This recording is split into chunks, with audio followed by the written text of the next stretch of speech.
வேற லெவல்ல சூப்பரான எபிசோட் வந்திருக்குன்னே சொல்லலாம். மிஸ் பண்ணாம ஃபுல் லோடிங் கேளுங்க. என்ன காரணம்னு தெரியல. விசியா வந்து சுத்தமா போ மாட்டேங்குது. பார்க்குற எல்லாரும் லைக் பண்ணிட்டு பார்த்தீங்கன்னா, எனக்கு கொஞ்சம் பேச வந்து மோட்டிவேட்டா இருக்கும். ப்ளீஸ் சப்போர்ட் பண்ணுங்க ஃப்ரெண்ட்ஸ்.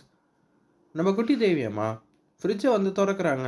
பார்த்த உடனே ஃப்ரிட்ஜ டக்குன்னு மூடிட்டு, அங்கேருந்து சொல்லிக்காம கொள்ளிக்காம போறாங்க. என்ன ஆச்சு? எதுக்காக இப்படியெல்லாம் வந்து போறாங்கன்னு ஒண்ணும் புரியலையேன்னு சொல்லி சூர்யா யோசிக்கிறாங்க. சரி அப்புறமேட்டு விசாரிச்சுப்போம்ன்னு சொல்லிட்டு கேஷுவலா வந்து உட்காந்துட்டு இருக்காங்க. சூர்யா அவங்க ரூம்ல. அப்பன்னு பார்த்து, அந்த ஒரு பாட்டி இருக்காங்கல்ல தாரா போல, அவங்க வந்து மந்திரம் வந்து பண்ணிட்டு இருக்காங்க. இப்ப நான் ஒரு மாயாஜாலம் மூலியமா என்ன பண்றேங்கிறத மட்டும் பொறுத்திருந்து பாருங்கிற மாரி யோசிச்சுட்டு, அப்படியே ஒரு மாயாஜாலம் பண்றாங்க.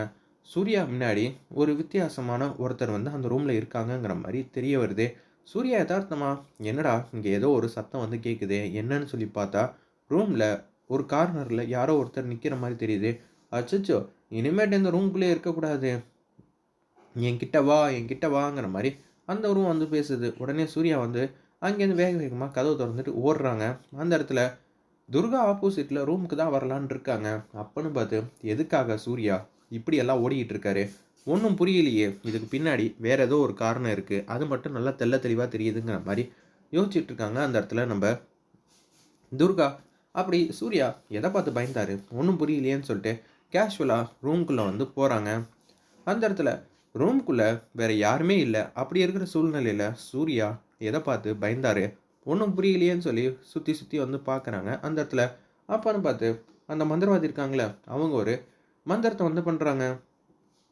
மந்திரத்த பண்ணோனே நம்ம துர்கா அவங்க கையெடுத்து கழுத்து பக்கத்துல வச்சுக்கிட்டாங்க. "என்னது? என் கையே என் பேச்ச வந்து கேட்க மாட்டேங்குதே!" அப்படின்னு சொல்லிட்டு சமாளிக்க பார்க்குறாங்க. அந்த கைய வந்து நவுத்த பார்க்குறாங்க. இருப்பினும் நம்ம துர்காவால சுத்தமா வந்து முடியல.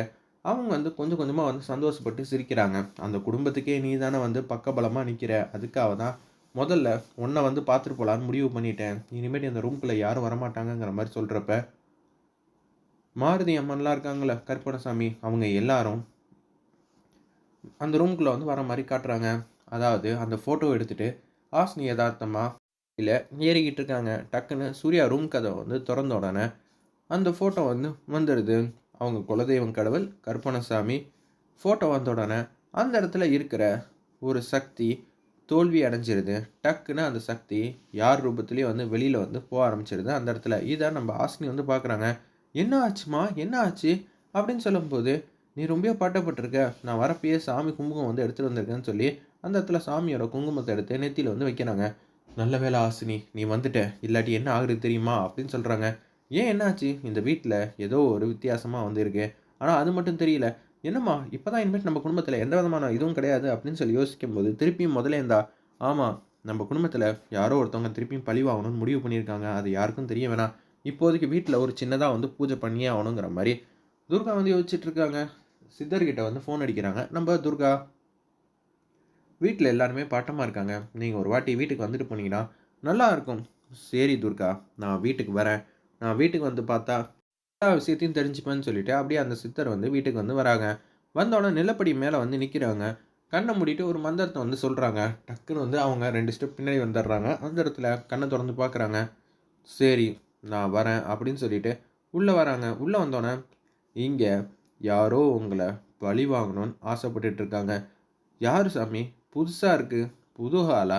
நீ வேற. 100 வருஷமா இதுதான் குறிக்கோளுங்கிற மாரி இருக்கு. அதனால தான் இப்ப இப்படியெல்லாம் நடந்துகிட்டு இருக்கு. இத நம்ப முடியலையே." கொஞ்ச நேரத்துக்கு முன்னாடி, "சூர்யா, நீங்க உங்க ரூம்லேருந்து பார்த்து பயந்துட்டு வந்தீங்கல்ல, குட்டி தேவி கூட பயந்தாங்க." அப்படின்னு சொல்லி அந்த காரணத்தையும் சொல்றாங்க. இவ்வளோ ஏன் ஹாசினி மட்டும் கரெக்ட்டான நேரத்தில வந்து நம்ப துர்காவ பார்க்க போலன்னா, இதெல்லாம் நடந்திருக்கவே நடந்திருக்காது. அப்படின்னு சொல்லி அந்த விஷயத்த வந்து சொல்லி முடிக்கிறாங்க. "துர்கா, உனக்கும் இந்த மாரி தோணுச்சா?" "ஆமாங்க. என்னவோ ஒரு விஷயம் வந்து இருக்கு. திருப்பியும் யாரோ ஒருத்தவங்க நம்ம குடும்பத்த பழி வாங்கணும்னு நெனச்சுக்கிட்டு இருக்காங்கங்கிற" மாரி சொன்னோனே, சரி என்ன பண்ணலாங்கிற மாரி யோசிச்சுட்டு இருக்காங்க. அந்த இடத்துல நம்ப துர்கா இதெல்லாம் கேட்டு முடிச்சோனே, அவங்கள தடுக்கணும்னா என்ன பண்றது? முதல்ல அவங்கள வீட்டுக்குள்ள வராத அளவுக்கு செயல்படுத்தணும்னா, ஒரு சொம்புல தண்ணி எடுத்துட்டு வாங்க. அதுல மஞ்சள்ல வந்து கலந்து வைங்கன்னு சொல்லி சித்தரும் ஒரு விஷயத்த குடுக்குறாங்க. அதையும் தண்ணீல போட்டு நல்லா கலக்குறாங்க. இத வீடு ஃபுல்லா வந்து ஆஸ்னி, இந்த வேப்பில செடிய வச்சு அப்படியே தெளிச்சுட்டு வான்னு சொன்னோனே, அப்படியே வந்து தெளிச்சுட்டு வராங்க. "துர்கா, நீ என்ன பண்றன்னா, வீட்டுக்கு வெளிய ஒரு கோலம் போடு. அந்த கோலத்து பக்கத்துல விளக்கேத்தி வை. கிழக்கு பார்த்து" அப்படின்னு சொன்னோனே, அதே மாரி கோலம் போட்டு கிழக்கு பார்த்து ஒரு விளக்கு வந்து ஏத்துறாங்க. நிச்சயம் இதில் ஒரு விஷயம் வந்து இருக்குது, நான் சொல்கிறேன்னு சொல்லிட்டு சிவப்பு கலரில் ஒரு துணியை வந்து கொடுத்து அதில் எலுமிச்சம்பழத்தெல்லாம் பூஜை பண்ணி கொண்டு வந்திருக்காங்க. அதை எடுத்து வீட்டோட ஒரு திசையை நோக்கி லைட்டாக குழி தோண்டி அங்கே வச்சிருங்க அப்படின்னு சொல்கிறாங்க. அதே மாதிரி அந்த சிவப்பு துணியும் அதுக்கு சித்தர் என்ன சொன்னாரோ அதே மாதிரி செஞ்சிடுறாங்க. வீட்டுக்குள்ளே இந்த மாதிரி ஒரு படத்தை கொடுத்துட்றாங்க. இந்த படத்தை சாமி ரூம் முன்னாடி வந்து வைங்க அப்படின்னு சொன்னேன். வீட்டோட என்ட்ரன்ஸுக்கு நேராக வைக்கிறாங்க. நிச்சயம் இதை தாண்டி வர மாதிரி இருந்துச்சுன்னா இருக்கிற சக்தி மூலியமா நிச்சயமா தடுத்து நிப்பாட்டிடலாம் அப்படின்னு பேசுகிறாங்க அந்த இடத்துல. இதை கேட்டோன்னா ரொம்ப சந்தோஷப்படுறாங்க. என்னமோ ஒரு விஷயம் நடக்குது, இதுலேருந்து நீங்கள் காப்பாற்றிட்டீங்க, ஆனால் வீட்டுக்கு வெளியே விட்டு நாங்கள் போக முடியாதா அப்படின்னு துர்காவும் ஆசினியும் வந்து கேட்குறாங்க. நீங்கள் சொல்கிறது கரெக்டு தான், ஆனால் இப்போதைக்கு நீங்கள் வீட்டை விட்டு வெளியே போகக்கூடாது. ஏன்னா அவங்க ரொம்ப வந்து சக்தி வாய்ந்தவங்க. என்னால் இந்த வீட்டுக்குள்ளே வராமல் இருக்க தான் தடுக்க முடியும். அதுவும் இந்த விஷயம்லாம் எங்கே இருக்குது ஏது இருக்குதுன்னு தெரிஞ்சிருச்சுன்னா அவங்க இதையும் தாண்டி உள்ளே வர வாய்ப்பு இருக்குது. அதனால் நீங்கள் வீட்டை விட்டு எங்கேயும் போகக்கூடாதுன்னு சித்தர் வந்து பேசுகிறாங்க. இதெல்லாம் யார் செய்கிறா? இதுக்கெல்லாம் காரணம் என்ன? எனக்கு சொன்னா தானே என்னால் இந்த விஷயத்துலேருந்து என் குடும்பத்தை வந்து காவந்து பண்ண முடியும் அப்படின்னு சொல்லும்போது, நீ கேட்குற கேள்வியெல்லாம் ஈஸிமா, ஆனால் அதுக்கான விடை ரொம்பவே கஷ்டம். நான் சொல்கிறேன், இது எல்லாம் தேவி அம்மாவோட பின்தொடர்ந்து வந்துக்கிட்டு இருக்கு. என்னது எங்கள் அம்மாவோட பகையா அப்படின்னு சொல்லி கேட்குறாங்க. ஆமாம், உங்கள் அம்மாவும் அதே மாதிரி அவங்களுக்கும் ஏகப்பட்ட பகையெல்லாம் இருக்குது. அதுதான் பின்னாடி தொடர்ந்து வந்துக்கிட்டே இருக்குது அப்படின்னு சொல்லிட்டு இருக்கிறப்ப, இதுக்கு என்னதான் வழி அப்படின்னு சொல்லும்போது, அந்த இடத்துல இருங்க நான் கேட்டு சொல்கிறேன்னு சொல்லிட்டு ஒரு சோழி எடுத்து உருட்டுறாங்க. உருட்டினோன்னே என்ன எண்ணிக்கை வருதுன்னா தப்பு தப்பாக வந்துகிட்டு இருக்கு. இதை வந்து பார்க்குறாங்க, திருப்பி உருட்டுறாங்க. என்ன சொல்ல வரீங்க? அந்த சோழியெல்லாம் திருப்பியும் டக்குன்னு மாயமாக மறைஞ்சிருது. ஒரு ஃபோட்டோவில் தாரோட ஃபேஸ் வந்து தெரியுது. தெரிஞ்ச உடனே என்ன அந்த வீட்டுக்குள்ளே என்னால் வர முடியாதுன்னு நினச்சியா? நீ ஏகப்பட்ட கட்டெல்லாம் போட்டு வச்சுருக்க. அப்படி இருக்கும்போது நானே இப்போ முன்னாடி வந்து நிற்கிறேன். அப்படி இருக்கும்போது இந்த குடும்பத்தை நான் நல்ல விதமாக பார்த்துப்பேன். இதை யாராலையும் மாற்ற முடியாது. அதுக்கு தானே நான் இங்கே வந்திருக்கேங்கிற மாதிரி அவங்க வந்து பேசுகிறாங்க. இதை கேட்ட உடனே சூர்யாவுக்கும் ஒட்டுமொத்த குடும்பத்துக்கும் ஒன்றும் புரியல. என்னடா அது இப்படியெல்லாம் வந்து நடந்துக்கிட்டு இருக்கே. உன்னால் இங்கே பேச முடியும், ஆனால் இதை விட்டால் உன்னால் எதுவும் செய்ய முடியாதுன்னு எனக்கும் நல்லா தெரியும். அந்த வீட்டை விட்டு யாரும் வரமாட்டாங்களா வெளியே? கண்டிப்பாக வருவாங்களே. வரப்ப நான் பார்த்துக்கிறேன்னு சொல்லிட்டு டக்குன்னு மறைஞ்சு போகிறாங்க.